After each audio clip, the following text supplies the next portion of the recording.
Hello everyone, कैसे हैं आप सब। I am Shalini Sharma once again with a new chapter.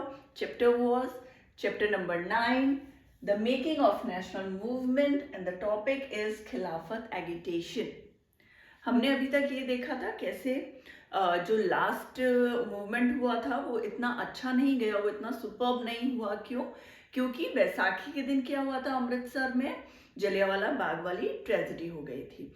उसके कारण वो थोड़ा धीरे धीरे वो जो मूवमेंट जो एकदम से स्टार्टअप हुआ था वो थोड़ा थोड़ा नीचे की तरफ वापस आने लगा।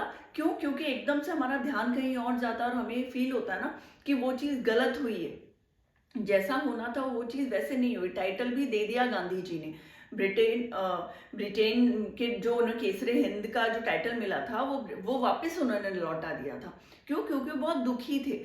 तो क्या हुआ, देखिए खिलाफत एगिटेशन के टाइम क्या हुआ था, 1920 की बात है। British imposed harsh treat on Turkish sultan, और उनको तुर्किश के जो सुल्तान होते हैं उनको खलीफा भी बोला जाता है। अब देखो ये कहाँ के थे, तुर्किश थे ना, इसीलिए उनको तुर्किश सुल्तान और खलीफा के नाम से जाना जाता है। अब वर्ल्ड वॉर किन के बीच में हो रहा था? वर्ल्ड वॉर हो रहा था जर्मनी और ब्रिटेन के बीच में। जर्मनी ब्रिटेन के बीच में हो रहा था। तो हम इन्वॉल्व क्यों हुए? हम इसलिए इन्वॉल्व हुए क्योंकि इन सुल्तान से बहुत ज्यादा अटैचमेंट है मुस्लिम्स का।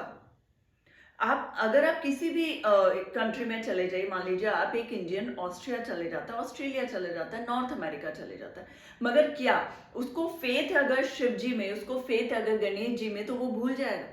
वो नहीं भूलेगा ना, वो तब भी उनको उतना ही प्रे करेगा, उतना ही मानेगा।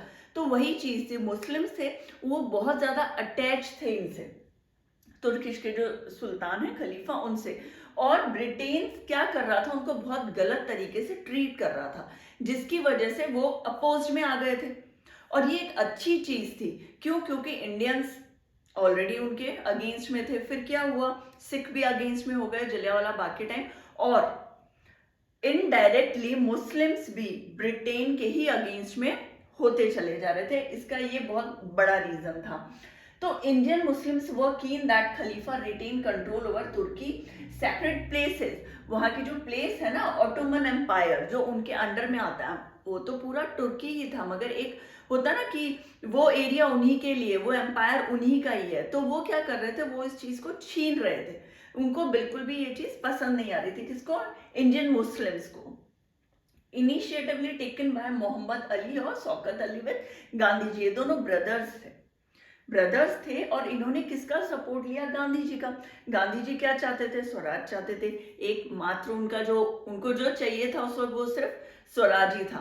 तो उन्होंने क्या ट्रिक लगाई? उन्होंने ट्रिक लगाई, चलो इंडियंस भी अगेंस्ट हो गए, सिख भी अगेंस्ट हो गए, मुस्लिम्स भी अगेंस्ट हो रहे हैं, तो इससे बढ़िया मौका कब मिलेगा कि हम एकजुट होकर वापस से मूवमेंट्स स्टार्ट करें। तो इन्होंने इनिशिएटिव लिया, मोहम्मद अली ने, शौकत अली ने। किनके पास गए? वो गांधी जी के पास। अब गांधी जी ने क्या बोला? ठीक है, हमें क्या चाहिए? स्वराज चाहिए। तो कैंपेन क्या चला? पंजाब रॉन्ग, खिलाफत wrong and demand Swaraj. Punjab वाला मूवमेंट जो था वो गलत था, जलियांवाला बाग। खिलाफत वाला मूवमेंट हुआ ये बिल्कुल गलत है। और अब हम क्या डिमांड कर रहे हैं? हम डिमांड कर रहे हैं स्वराज के लिए। ठीक है, नो नॉन कॉपरेशन मूवमेंट। अब ये चीज स्टार्ट हुई है, जो फाइनली जो हमें चाहिए था, जो होना चाहिए था काफी पहले, वो अब इंस्टेंटली स्टार्ट हुई। क्या हुआ? Non cooperation. किसी भी तरीके से हम ब्रिटिशर्स को कॉपरेट नहीं करेंगे, ये कैंपेन चला। इसमें क्या होगा कि कोई भी जो ब्रिटेन की कितनी भी चीजें हैं ना, उनको हम कॉपरेट नहीं कर रहे, उन चीजों को हम नहीं ले रहे, यूज में नहीं लेंगे। कैसे यूज में नहीं लेंगे? 1921 1922 just a tip of iceberg. इसका मतलब मैं अभी बताऊंगी आपको। Just a tip of iceberg का भी, ये एक टिप ऑफ आइसबर्ग है। नॉन कॉपरेशन जो मूवमेंट है, आइसबर्ग मतलब जानते हैं ना, ग्लेशियर। क्या होता है, हम जब बहुत ज्यादा ठंड पड़ती है जिस जगह में, नॉर्थ साउथ पोल में, वहां पे आइसबर्ग्स हो जाते हैं, बड़े बड़े बर्फ के रॉक पहाड़ हो जाते हैं। वो क्या, थोड़ा सा ही टिप तो उनका ऊपर दिखता है समुद्र के ऊपर, बाकी वो बहुत बड़े होते हैं नीचे से।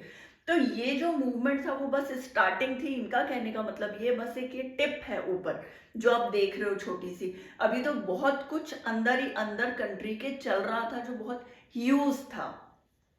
1921 और 22 में क्या, just a tip of iceberg.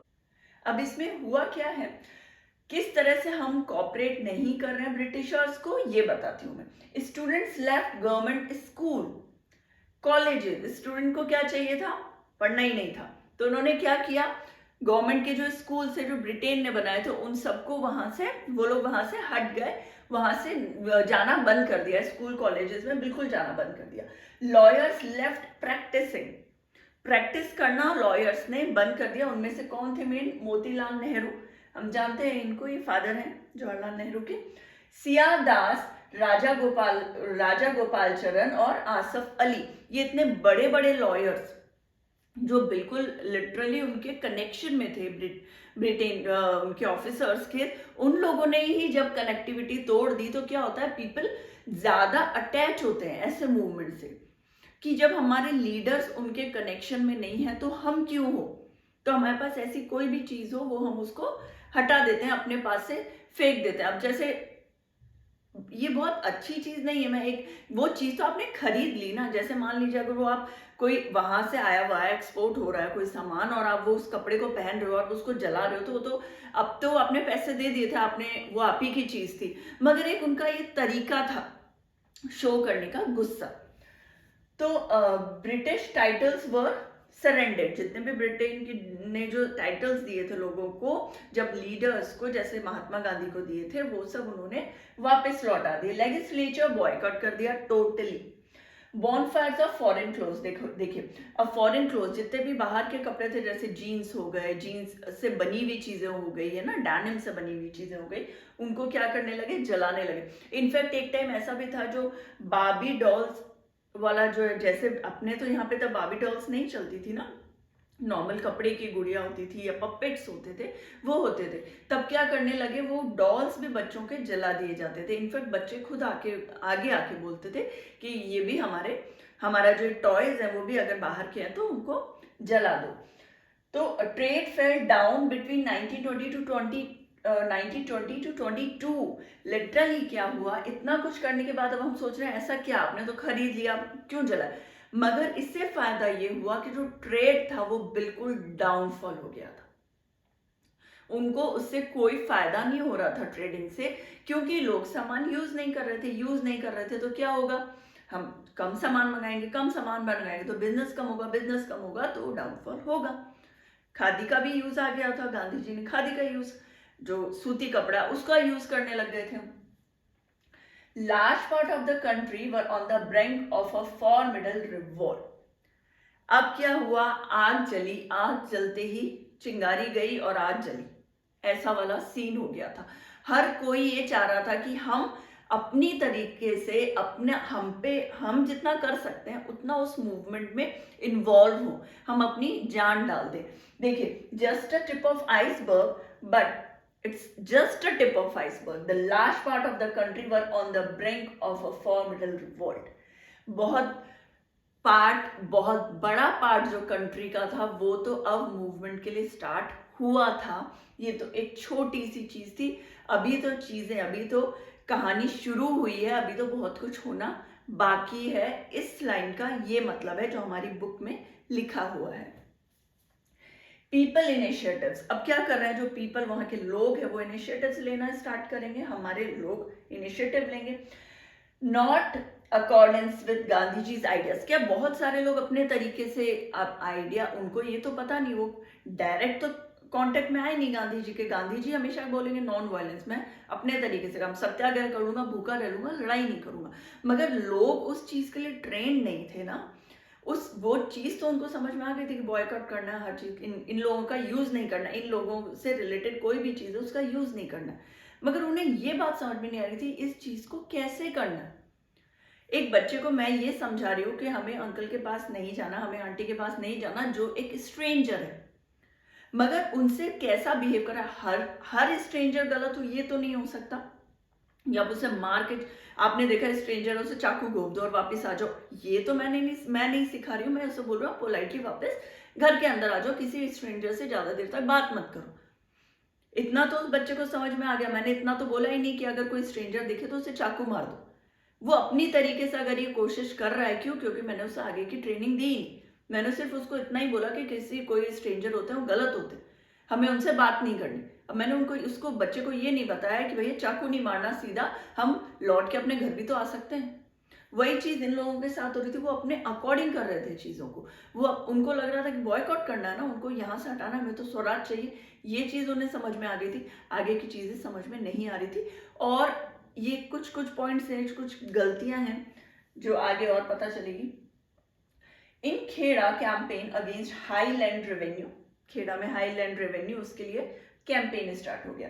Andhra Pradesh में, तमिलनाडु में क्या, लिकर शॉप में देखो, अब यहाँ पे क्या वायलेंस हो गया ना, पिक्टेड। अब वो क्या कर रहे हैं, उसको तोड़ रहे हैं। मतलब जैसे ही लिकर शॉप हो गया ना, जो शराब से रिलेटेड बियर वगैरह, उनकी जो शॉप है, अब उसको वो लोग क्या कर रहे हैं, तोड़ रहे हैं, सामान फोड़ रहे हैं, बॉटल्स को तोड़ रहे हैं। तो एक नॉन वायलेंस में आ गया, वायलेंस में आ गया। इन गंटोर आंध्र प्रदेश में क्या हुआ, फॉरेस्ट सत्याग्रह है। देखो ये क्या है, गौरिल्ला स्ट्रेटेजी अटेम्प्ट कर रहे थे। गौरिल्ला स्ट्रेटेजी का मतलब समझते हैं, गौरिल्ला नहीं लेके आते, क्या होता है कि वो छुप के हमला करते हैं। गौरिल्ला छुप के हमला करता है ना, वैसे।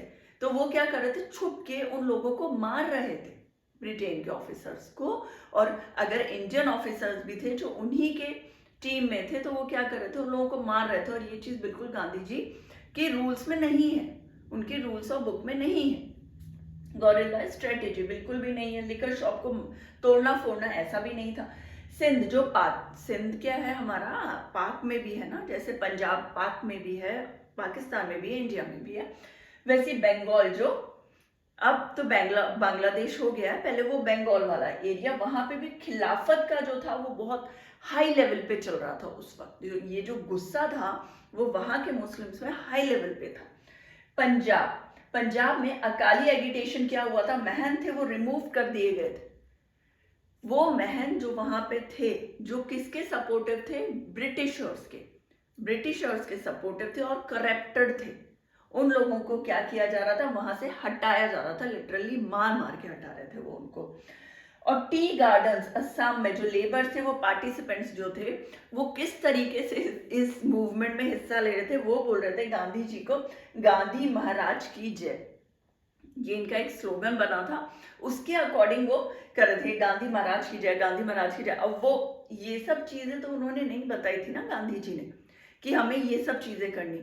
अब स्टार्टिंग क्या हो रही थी, खिलाफत एगिटेशन से। हमने क्या किया कि चलो ब्रिटिशर्स उनको, तुर्किश सुल्तान जो है, खलीफा को वो टॉर्चर कर रहा है, वो वहां से हटा रहा है। मैं वापस से रिपीट कर रही हूँ चीजें, वापस वहां से हटा रहा है। इसका क्या हुआ इम्पैक्ट, इंडियन जो मुस्लिम्स थे, और कहाँ के मुस्लिम, सिंध मतलब पाकिस्तान के मुस्लिम, और बंगाल मतलब बांग्लादेश जो अब बन गया, वो वाले मुस्लिम्स बहुत ज्यादा एग्रेसिव मोड में आ गए थे, गुस्से में आ गए थे।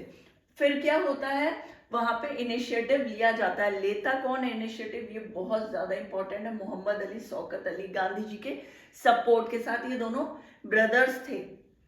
जब उन्हें लगता है ना सब बहुत गलत हो रहा है, तो ये इस वर्ल्ड वॉर के बाद ये चीज गलत हो रही है। देखो वर्ल्ड वॉर हुआ ब्रिटेन जर्मनी, और जर्मनी के अंदर में तुर्की।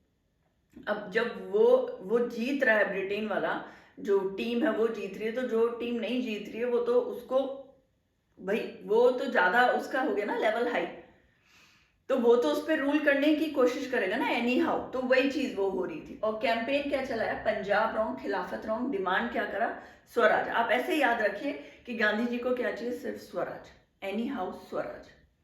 नॉन कॉपरेशन मूवमेंट कब स्टार्ट हुआ था, 1921-22, just a tip of iceberg, इसको ही बोलते हैं,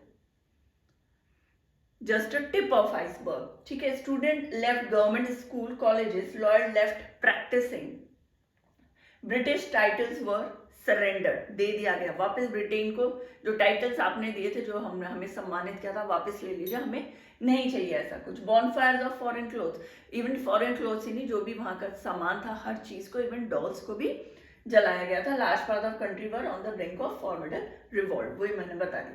पीपल इनिशिएटिव कैसे ले रहे हैं, वो ऐसे इनिशिएटिव ले रहे हैं कि उनकी चीज़ों को यूज़ नहीं कर रहे थे, ठीक है, मगर गांधी जी के पॉइंट ऑफ व्यू से नहीं कर रहे थे, उनको जितना समझ में आ रहा था वो उसी तरीके से कर रहे थे। उनको लग रहा था बस स्वराज चाहिए, अब हम वो किसी भी तरीके से ले, वो हमारी मर्जी है। इसलिए उन्होंने क्या किया, खेड़ा में कैंपेन चलाया हाई लैंड रेवेन्यू के कारण, मगर शांति से नहीं, बहुत ज़्यादा एग्रेसिवली। आंध्र प्रदेश में वहाँ पे लिकर शॉप को तोड़ा गया। गंटूर में क्या किया, फॉरेस्ट सत्याग्रह क्या किया उन्होंने, गोरिल्ला वाली टेक्निक अपनाई और उससे उन्होंने क्या किया, उनको मारना स्टार्ट किया, छुप के मारना कि वो हमें नहीं मार पाए। सिंध पंजाब वाला बता दी मैंने। पंजाब में अकाली एगिटेशन हुआ, मैम्स को रिमूव किया गया, मार मार के हटाया गया, जो भी करप्टेड थे वो उनके पॉइंट ऑफ व्यू से, तो मगर लड़ाई झगड़ा इनके लिए अच्छा नहीं था गांधी जी के लिए। टी गार्डनर्स जो थे वो लेबर्स पार्टिसिपेट तो कर रहे थे, मगर वो कैसे कर रहे थे, वो गांधी जी को बोल रहे थे गांधी महाराज की जय। इस तरीके से ये पूरा ये स्टार्ट हुआ है, ये चीजें अब स्टार्ट हुई है। क्या होता है, हम शुरू तो कर देते हैं मगर चीजें समझ में नहीं आती तो वापस नीचे की तरफ ही आते हैं। तो जिस तरीके से गांधी जी चाह रहे थे वैसा नहीं हो रहा था, और क्या हुआ आगे इसका भी जो ये जो टॉपिक्स है वो इतनी अच्छे से डिटेल्स में मैं आपको समझाने की कोशिश करूंगी। Thank you so much.